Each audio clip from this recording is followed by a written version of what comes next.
হে মনের সুখে চালাই গাড়ি গুনগুনায়া গাইছি গানি হঠাৎ কইরা পুলিশ আইসা বলছে চাচা দাঁড়াই যান অবৈধ গাড়ি নিয়া হাই রোডে আইসো কেন বলছি আমি চালাই গাড়ি বাগার পাড়া খাজুরাই আজকে আমি এই রোডেতে চলে যাইছি বেজুরা বলছি আমি নতুন আইছি এই রোডেতে চালাই না হায়া তাউর পুলিশই বলে চাচাই জানো পালাই না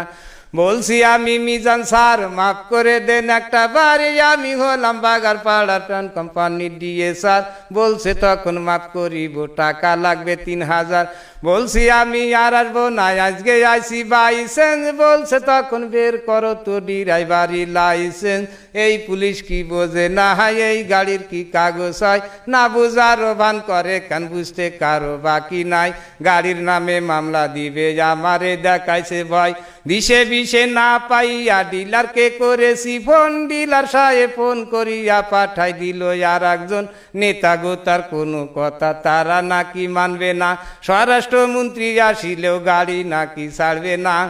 আরে আতাউরে ঝাড়ি বেশি চুপচাপ আছে মিজান স্যার ভাব দেখিয়া মনে হয় রাষ্ট্রপতি সমান পাওয়ার বলছে গাড়ি থানায় নেব দেব গাড়ি পুড়ায়ে দেখিব কোন নেতায় আছে গাড়ি নিবে ছাড়ায়ে আমি ভাবলাম কাজ হবে না কথা বেশি বাড়ায়ে বলছি আমি বাড়ি যাব বাড়ি যাওয়ার কি রাস্তায় উপায় একটা বের করে দেন করে দেব ব্যবস্থা সত্য একটা ঘটনা সবার সামনে করলাম প্রকাশ বলছে তখন ডিলার রে ক টাকা করিতে বিকাশ বলছি আমি নাম্বার দেন আমারে কয় চুপ করেন নাম্বার একটা দিয়া বলে 2600 টাকা মারেন টাকা